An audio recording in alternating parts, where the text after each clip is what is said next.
नमस्कार, आप देख रहे हैं द फुलझड़ी का कल आजकल कार्यक्रम और आइए अब नजर डाल लेते हैं अब तक की बड़ी सुर्खियों पर। पृथ्वीराज स्टारर जनमनगढ़ की रिलीज डेट 28 अप्रैल आउट।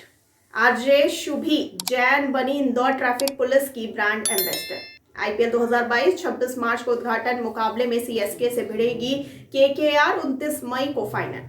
मोहाली टेस्ट रविचंद्रन अश्विन ने रचा इतिहास। टेस्ट विकेट के मामले में कपिल देव को पछाड़ा। अमित शाह ने सीआईएसएफ से भारत की $5 ट्रिलियन की अर्थव्यवस्था यात्रा के लिए तैयार रहने को कहा।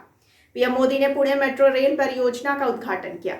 आज का भारत नवाचार कर रहा है, सुधार कर रहा है, दुनिया को प्रभावित कर रहा है, पीएम मोदी ने कहा। सरकार मेट्रो कनेक्टिविटी सहित बड़े पैमाने पर परिवहन का विस्तार कर रही है, पीएम मोदी ने कहा।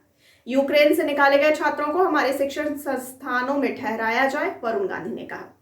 युद्ध का 11वां दिन। यूक्रेन ने अब तक मार गिराए 11,000 रूसी सैनिक।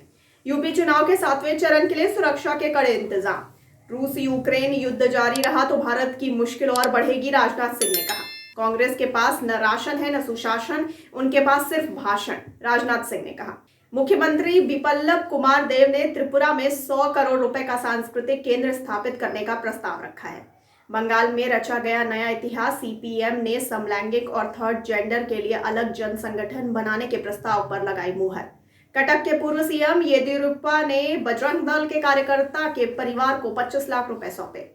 बलिया से बीजेपी के प्रत्याशी दयाशंकर सिंह को नतीजों से पहले बधाई देकर फंसे एसएचओ, हुआ एक्शन। भारत में 24 घंटे में कोरोना के 5,476 नए मामले, 158 मरीजों की मौत। ब्रिटेन की सेना ने किया दावा, सीरिया की तरह यूक्रेन में आबादी वाले क्षेत्रों पर हमला कर रहा है रूस। यूक्रेन के राष्ट्रपति जेलेंस्की बोले, रूस को रोकने के लिए नो फ्लाइट जोन जरूरी। ओडेसा पर बमबारी की तैयारी कर रहा रूस। यूक्रेन के राष्ट्रपति जेलेंस्की का बड़ा दावा। यूक्रेन को पुतिन की खुली धमकी, नहीं सुधरे तो मिट जाएगा वजूद। सीआईएसएफ के 53वें स्थापना दिवस समारोह में शामिल हुए अमित शाह। कोविड के दौरान विदेश से लौटने वाले भारतीयों की देखभाल के लिए सीआईएसएफ ने ली जान जोखिम में, अमित शाह ने कहा। दूतावास द्वारा यूक्रेन से पालतू बिल्ली के साथ यात्रा की अनुमति मिलने पर भारतीय ने जताई खुशी। मास्टर कार्ड वीजा का रूस में कामकाज सस्पेंड। यूक्रेन पर सैन्य कार्रवाई के चलते लिया फैसला। यूक्रेन क्राइसिस पर रिजर्व बैंक की पैनी नजर। ग्रोथ में सुस्ती और महंगाई बढ़ने की आशंका। यूक्रेन संकट। एडोब ने रूस में अपनी सेवाओं को किया बंद। मुख्यमंत्री बिप्लब कुमार देव ने त्रिपुरा में 100 करोड़ रुपए का सांस्कृतिक केंद्र स्थापित करने का प्रस्ताव रखा है। श्रीनगर के लाल चौक पर ग्रेनेड अटैक, आतंकी हमले में 10 लोग घायल। अमृतसर में बीएसएफ मेस में फायरिंग में 4 की मौत, कई जवान घायल।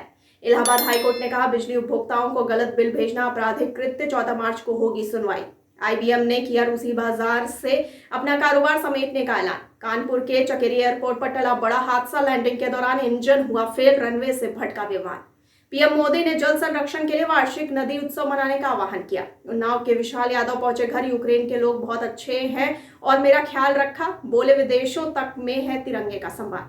संकीर्ण राजनीतिक विचारों को दूर करने के लिए अंतर्राज्यीय जल विवाद अधिनियम को पूरी तरह से संशोधित करने की आवश्यकता है, कर्नाटक सीएम ने कहा।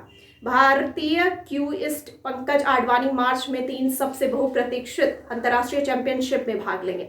दिल्ली एनसीआर कार से 30 लाख मिलने के बाद उद्यमिता विकास संस्थान के डायरेक्टर के दिल्ली और गाजियाबाद आवास पर छापा, 4.5 करोड़ बरामद। यूक्रेन में फंसे भारतीयों के प्रति केंद्र सरकार ने दिखाई उदासीनता, अधीर रंजन चौधरी का आरोप।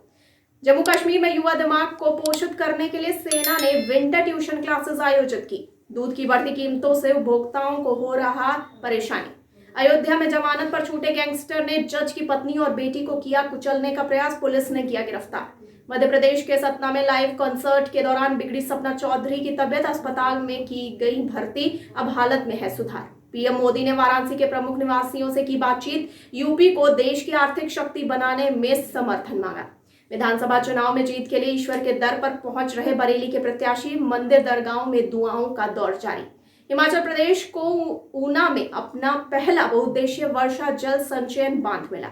नेपाल के काठमांडू में महसूस किए गए भूकंप के झटके, रिएक्टर स्केल पर तीव्रता 4.3। पीएम मोदी ने वाजपेयी के लंबे समय तक सहयोगी रहे शिव कुमार पारिक के निधन पर शोक व्यक्त किया। इस महीने भारत में लॉन्च होगी 2022 BMW X4 फेसलिफ्ट एसयूवी, जारी हुआ नया टीजर। हीरो इलेक्ट्रिक बनी भारत की नंबर 1 पसंद। 2022 MG ZS EV फेसलिफ्ट के फीचर्स हुए लीक। 7 मार्च को लॉन्च होगी कार। सोनी और होंडा मिलकर तैयार कर रहे हैं नया इलेक्ट्रिक व्हीकल। टेस्ला को मिलेगी कड़ी टक्कर। जीप की इलेक्ट्रिक SUV अगले साल होगी लॉन्च। PM मोदी बोले, मोबाइल मैन्युफैक्चरिंग में भारत दुनिया का दूसरा सबसे बड़ा देश बनकर उभरा है। यूपी में कानपुर में मिठाई की दुकान पर चोर का धावा, नहीं टूटा 50 किलो की तिजोरी का ताला तो उठा ले गया साथ में। बरेली में 2 बच्चों की मां के साथ रेप, वीडियो रिकॉर्ड कर किया वायरल। पीड़िता ने SSP से लगाई मदद की गुहार। पायोनियर, पेपल और एडोब ने बंद किया रूस में अपना कामकाज। दूसरे देश जो नहीं कर पाए, भारत ने ऑपरेशन गंगा से कर दिखाया। यूक्रेन में फंसे विद्यार्थियों की वतन वापसी पर पुणे में बोले PM मोदी। दिल्ली में थाने में बंद पति को छुड़ाने पहुंची 2 पत्नियों ने किया जमकर बवाल। दरोगा की वर्दी फाड़कर बोली, अभी हम जिंदा हैं। यूक्रेन से लौटे 50 छात्रों से CM योगी ने की मुलाकात। बोले, हर जिले में मेडिकल कॉलेज बनाने का लक्ष्य। महिला वर्ल्ड कप, भारत ने पाकिस्तान को दी मात। मिशन वर्ल्ड कप का शानदार आगाज। यूक्रेन रूस के बीच सोमवार को होगी तीसरे दौर की वार्ता। यूक्रेन के तीसरे न्यूक्लियर प्लांट के कब्जे की तैयारी कर रहा है रूस, वोलोडिमीर जेलेंस्की ने कहा। कर्नाटक के नोडल अधिकारी का कहना है कि 368 छात्रों को निकाला गया। 298 अभी भी यूक्रेन में फंसे हुए हैं। अरुणाचल प्रदेश में ITBP के जवानों ने स्थानीय युवाओं को देश की हिफाजत, देश की सुरक्षा के तहत आत्मरक्षा तकनीक का प्रशिक्षण दिया। भारत इस साल रिकॉर्ड 70 लाख टन गेहूं का करेगा निर्यात। वैश्विक बाजार में कीमतें बढ़ने से मिलेगी मदद। जम्मू कश्मीर में खराब मौसम के कारण गुरेज घाटी में फंसे 230 यात्रियों को एयरलिफ्ट किया गया। ऑपरेशन गंगा के तहत 2135 भारतीयों की हुई वतन वापसी। अब तक 13,300 लोगों को लाया गया भारत। दुर्लभ प्रजाति का हिम तेंदुआ उत्तराखंड में देखा गया। और आइए अब जानते हैं क्या है 7 मार्च का इतिहास। सन 321 में रोमन सम्राट कॉन्स्टेंटाइन प्रथम ने रविवार को राजकीय विश्राम का दिन घोषित किया, जो ईसाई मान्यताओं के अनुरूप था। सन 1835 में भारत में यूरोपीय साहित्य और विज्ञान के प्रचार प्रसार को बढ़ावा देने का प्रस्ताव लाया गया। सन 1854 में चार्ल्स मिलर ने सिलाई मशीन के लिए पेटेंट हासिल किया था। सन 1969 में इजराइल ने 70 साल की गोल्डा मेयर को अपनी पहली महिला प्रधानमंत्री चुना था।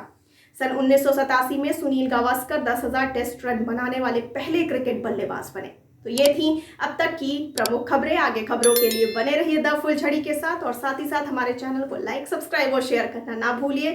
और मुझे दीजिए इजाजत। धन्यवाद।